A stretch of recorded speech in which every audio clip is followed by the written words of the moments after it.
इस वीडियो में राष्ट्रीय उद्यान पढ़ने वाले हैं। ये ऐसा टॉपिक है, हर एग्जाम में एक दो क्वेश्चन इस टॉपिक से बनते हैं। अगर आप लोग BSF tradesman, CISF, Uttar Pradesh police या एसएससी जीडी की तैयारी कर रहे हो तो ये वीडियो आप लोगों के लिए मोस्ट इंपॉर्टेंट है। वीडियो पूरा देखें, यहीं से आपके क्वेश्चन फंस जाएंगे कंप्लीट। इसमें आपके राष्ट्रीय उद्यान हमने करवाए, ऑब्जेक्टिव क्वेश्चन भी लिए हैं, तो वीडियो पूरा देखें। अगर वीडियो अच्छा लगे तो चैनल को सब्सक्राइब जरूर करें। तो स्टार्ट करते हैं गाइज। पहला क्वेश्चन है, भारत में टाइगर प्रोजेक्ट कार्यक्रम की शुरुआत कब हुई थी? तो भारत में जो है टाइगर प्रोजेक्ट कार्यक्रम की शुरुआत कब हुई थी? तो इसका राइट आंसर ऑप्शन ए वाला हो जाएगा। 1973 में जो है टाइगर प्रोजेक्ट कार्यक्रम की शुरुआत हुई थी। ये कहाँ से हुई थी? ये राजस्थान से इसकी शुरुआत हुई थी। राजस्थान से इसकी शुरुआत हुई थी। किसके द्वारा इसकी शुरुआत की गई थी? प्रधानमंत्री जो इंदिरा गांधी थी उनके समय से इसकी शुरुआत की गई थी। तो राजस्थान के जोधपुर जिले से इसकी शुरुआत की गई थी। नेक्स्ट क्वेश्चन नंबर दूसरा है, किस व्यक्ति को टाइगर मैन ऑफ इंडिया कहा जाता है? तो किस व्यक्ति को टाइगर मैन ऑफ इंडिया के नाम से जाना जाता है या कहा जाता है? तो इसका राइट आंसर ऑप्शन डी वाला हो जाएगा। कैलाश संखला को जो है टाइगर मैन ऑफ इंडिया कहा जाता है। नेक्स्ट गाइज क्वेश्चन नंबर है 3, क्षेत्रफल की दृष्टि से भारत का सबसे बड़ा बाघ रिजर्व। तो यहाँ पर आप लोग यहाँ पर देखें, लाइन को देखें, भारत का सबसे बड़ा बाघ रिजर्व। तो क्षेत्रफल की दृष्टि से सबसे बड़ा भारत का बाघ रिजर्व कौन सा हो जाएगा? ये हो जाएगा नागार्जुन श्रीशैलम, नागार्जुन सागर श्रीशैलम, जो क्या है भारत का सबसे बड़ा जो कि क्षेत्रफल की दृष्टि से बाघ रिजर्व है। तो आपका राइट आंसर हुआ option number B, Nagarjuna Sagar Srisailam. ये आंध्र प्रदेश में पड़ता है और इसका कुछ हिस्सा क्या है, तेलंगाना में भी पड़ता है। नेक्स्ट क्वेश्चन नंबर चौथा है, क्षेत्रफल की दृष्टि से भारत का सबसे छोटा बाघ रिजर्व। फिर यहाँ पर आप पॉइंट को ध्यान दें, और क्षेत्रफल की दृष्टि से सबसे छोटा भारत का जो है बाघ रिजर्व, तो ये कौन सा हो जाएगा? ये पेंच हो जाएगा। ये महाराष्ट्र और मध्य प्रदेश दोनों में पड़ता है। तो इसका राइट आंसर जो हो जाएगा ऑप्शन नंबर डी, क्षेत्रफल की दृष्टि से भारत का सबसे छोटा बाघ रिजर्व हो जाएगा, ये पेंच हो जाएगा आपका। नेक्स्ट क्वेश्चन नंबर है 5। क्वेश्चन नंबर 5वां है, इन क्वेश्चनों की पीडीएफ आपको हमारे टेलीग्राम चैनल पर मिल जाएगी। सभी क्वेश्चनों की पीडीएफ वहाँ से आप लोग डाउनलोड कर पाओगे। क्वेश्चन नंबर 5 है, विश्व का सर्वाधिक ऊंचाई पर अवस्थित बाघ रिजर्व। फिर यहाँ पर जो है विश्व का सर्वाधिक ऊंचाई पर स्थित बाघ रिजर्व कौन सा है? ये हो जाएगा नामदफा। ये किस राज्य में पड़ता है? अरुणाचल प्रदेश में पड़ता है। नेक्स्ट क्वेश्चन नंबर गाइज है 6। तो चैनल को आप लोग सब्सक्राइब जरूर करें और वीडियो पूरा देखा करें, लाइक भी कर दिया करें यार, आप लोग लाइक नहीं करते हो वीडियो को। क्वेश्चन नंबर 6, अगर वीडियो अच्छा ना लगे तो डिसलाइक भी कर दिया करो। क्वेश्चन नंबर 6 है, रेड डाटा बुक का संबंध किससे है? तो रेड डाटा बुक का संबंध किससे है? तो इसका right answer option number C सही हो जाएगा। विलुप्त संकटग्रस्त पशु पक्षियों एवं पौधों से इसका संबंध है। रेड डाटा बुक का हमसे पूछा जाएगा किससे संबंध है, तो विलुप्त संकटग्रस्त पशु पक्षियों से इसका संबंध है। नेक्स्ट क्वेश्चन नंबर 7 है, टाइगर स्टेट किस राज्य को कहते हैं? तो टाइगर स्टेट किस राज्य को कहते हैं? ये मध्य प्रदेश को कहते हैं। इसका राइट आंसर ऑप्शन सी हो जाएगा। क्वेश्चन नंबर 8 है, देश के कितने राज्यों में बाघ पाए जाते हैं? मोस्ट इम्पोर्टेंट क्वेश्चन है, देश के कितने राज्यों में बाघ पाए जाते हैं? ये मोस्ट इम्पोर्टेंट आप लोगों का है क्वेश्चन। तो इसका राइट आंसर हो जाएगा 18 राज्यों में बाघ पाए जाते हैं। क्वेश्चन नंबर गाइज है 19, भारत का प्रथम राष्ट्रीय उद्यान। तो यहाँ पर आप लोग ध्यान दें, भारत का प्रथम राष्ट्रीय उद्यान, बाघ अभ्यारण्य की बात नहीं की गई है, राष्ट्रीय उद्यान की बात की गई है यहाँ पर। भारत का प्रथम, तो ये कौन सा हो जाएगा? जिम कॉर्बेट राष्ट्रीय उद्यान। ये कहाँ? उत्तराखंड राज्य में पड़ता है। उत्तराखंड राज्य में इसकी स्थापना कब हुई थी? इसकी स्थापना 1935 में हुई थी इस राष्ट्रीय उद्यान की। ये उत्तराखंड में पड़ता है। और उत्तराखंड में एक और है राजाजी राष्ट्रीय उद्यान, वो भी उत्तराखंड में पड़ता है। नेक्स्ट क्वेश्चन नंबर 10 है, भारत का सबसे बड़ा राष्ट्रीय उद्यान। तो आपको भारत का सबसे बड़ा राष्ट्रीय उद्यान बताना है। भारत का सबसे बड़ा राष्ट्रीय उद्यान, तो ये हो जाएगा हिमिस राष्ट्रीय उद्यान। ये कहाँ पड़ता है? ये जम्मू कश्मीर में पड़ता है। नेक्स्ट क्वेश्चन नंबर है 11। क्वेश्चन नंबर 11 है, बर्ड मैन ऑफ इंडिया के नाम से किस राष्ट्रीय उद्यान को जाना जाता है? तो बर्ड मैन ऑफ इंडिया के नाम से किस राष्ट्रीय उद्यान को जाना जाता है? तो इसको जाना जाता है सलीम अली राष्ट्रीय उद्यान। ये जम्मू कश्मीर के श्रीनगर में पड़ता है। तो ये जम्मू कश्मीर में, इतना आप लोग याद रखें, सली अलीम राष्ट्रीय उद्यान कहाँ पर पड़ता है, ये जम्मू कश्मीर में पड़ता है। बर्ड मैन ऑफ इंडिया के नाम से किस राष्ट्रीय उद्यान को जानते हैं, तो सलीम अली राष्ट्रीय उद्यान को जानते हैं। नेक्स्ट क्वेश्चन नंबर 12 है, कौन सा कथन सत्य है, तो यहाँ पर कथन दिया गया है, ये हमें देखना है। जिम कार्बेट उत्तराखंड में स्थित है, तो जिम कार्बेट नेशनल पार्क जो है ये उत्तराखंड में स्थित है, बिल्कुल सही बात है। पुराना नाम हेली नेशनल पार्क है, तो जिम कार्बेट नेशनल पार्क का जो पुराना नाम क्या है, हेली नेशनल पार्क। ये भी कई बार एग्जामों में पूछा जाता है। इसकी स्थापना 1935 में हुई थी, ये भी बात सही है। जिम कार्बेट से होकर रामगंगा नदी बहती, तो ये भी सही है। जो ऑप्शन ये चारों दिए गए, तीनों ये सभी सत्य हैं, तो इसका राइट आंसर डी हो जाएगा। तो इसे याद रखें, एग्जाम में इससे क्वेश्चन पूछा जाता है।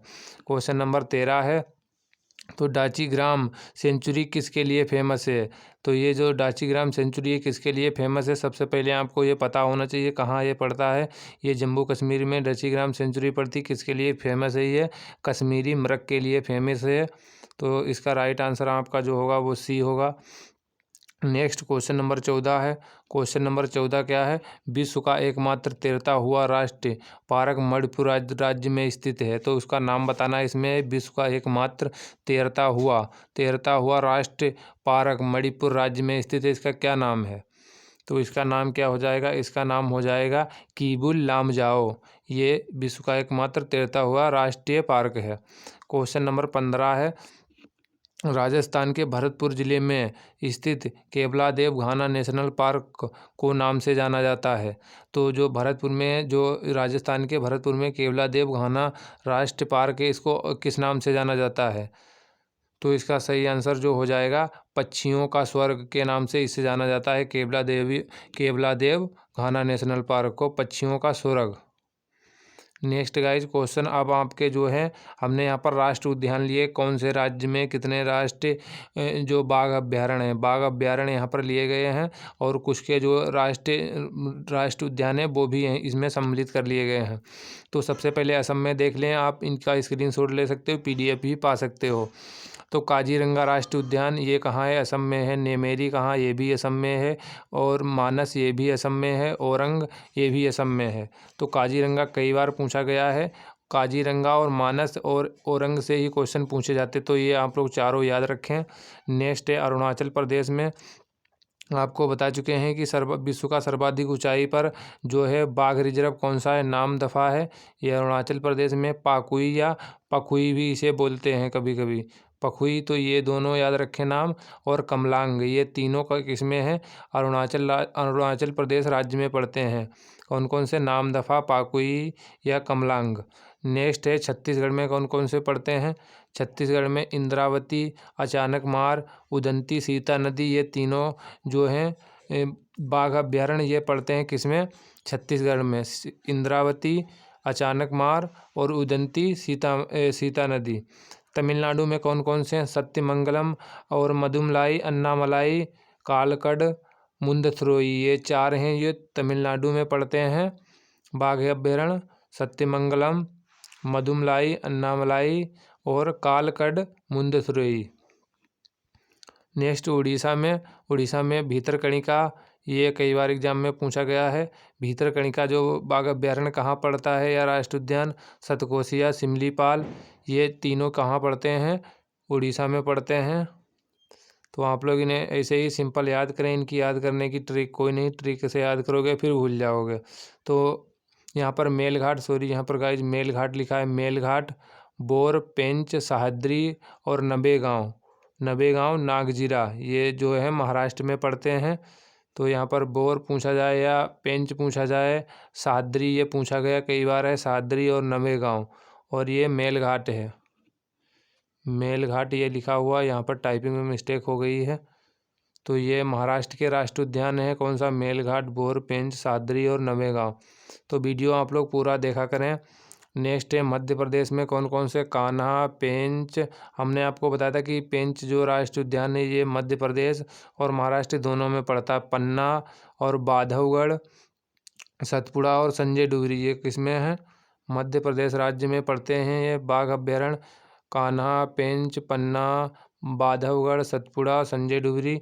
उसके बाद जो है राजस्थान में कौन कौन से हैं? रणथंभौर, सरिस्का, केवला देवी, केवला देव, घाना, कुंभलगढ़। इन्हीं से क्वेश्चन मोस्टली पूछे जाते हैं। जो राजस्थान के ये हैं 4, इन्हीं से पूछे जाते हैं। आप नीचे इसे भी याद कर सकते हो, मुकुंदरा पहाड़ी हिल्स। रणथंभौर, सरिस्का, केवला देव, घाना और कुंभलगढ़, मुकुंदरा पहाड़ी या हिल्स। नेक्स्ट कर्नाटक के जो राष्ट्रीय उद्यान हैं, बाघ अभ्यारण्य, ये भी इम्पोर्टेंट हैं। बांदीपुर है, भद्रा है, नागरहोल है, दांदेली अंशी है, बिलीगिरी, रंगनाथ। तो इसमें जो है बांदीपुर, नागरहोल और भद्रा, इनसे ही अक्सर पूछे जाते क्वेश्चन, और नीचे वाले भी याद रखें आप लोग। पश्चिम बंगाल में सुंदरबन और बुक्सा, पश्चिम बंगाल के 2 ये इम्पोर्टेंट हैं, सुंदरबन और बुक्सा। आप यहाँ पर देख लेते हैं, जिनमें 1-1, 2-2 हैं वो याद रख लें, इनसे भी क्वेश्चन बनता है। मिजोरम में कौन सा है? डंपा पड़ता है। तेलंगाना में कौन सा? कवल। और झारखंड में पलामू या बेताल। ये कई बार पूछा जाता है, इसके 2 नाम, इसको पलामू या बेताल के नाम से जानते हैं। उत्तर प्रदेश में दुधवा है एक। केरल में पेरियार, पराम्बीकुलम। पेरियार भी कई बार पूछा जाता है। केरल मसालों के लिए सर्वाधिक मसालों का उत्पादन करता है, तो पराम्बीकुलम, ये भी याद रखें आप लोग। तेलंगाना में कवल हम बता चुके पीछे। और ये जो पड़ता है बिहार में, एक वाल्मीकि पड़ता है बाघ अभ्यारण्य, और ये कैमूर वन्यजीव अभ्यारण्य है, ये कहाँ पर पड़ता है? ये भी बिहार में पड़ता है। और ये गुजरात के 2 हैं, ये इनसे अक्सर क्वेश्चन पूछे जाते हैं। तो नल सरोवर और गिरी राष्ट्रीय उद्यान, नल सरोवर, ये दोनों गुजरात में पड़ते हैं। तो आशा करते हैं कि आप लोगों को वीडियो पसंद आया होगा, तो चैनल को सब्सक्राइब ज़रूर कर लें। तो यहाँ पर जो बाघ अभ्यारण्य लिए गए राष्ट्रीय उद्यान, वो एग्जामों में पूछे गए, वही लिए गए, मोस्ट इम्पोर्टेंट हैं। इन्हीं को अगर आप याद कर लेते हो तो इन्हीं से आपसे एग्जाम में क्वेश्चन फंस जाएगा आपके एग्ज़ाम में। टेलीग्राम पर इनकी आपको PDF मिल जाएगी। ये क्वेश्चन आप लोगों के लिए रहा, भारत का राष्ट्रपति बनने के लिए कितनी उम्र होनी चाहिए? तो इसका जवाब आप लोगों को कमेंट में बताना है। देखते हैं कितने लोग इसका सही जवाब दे पाते हैं।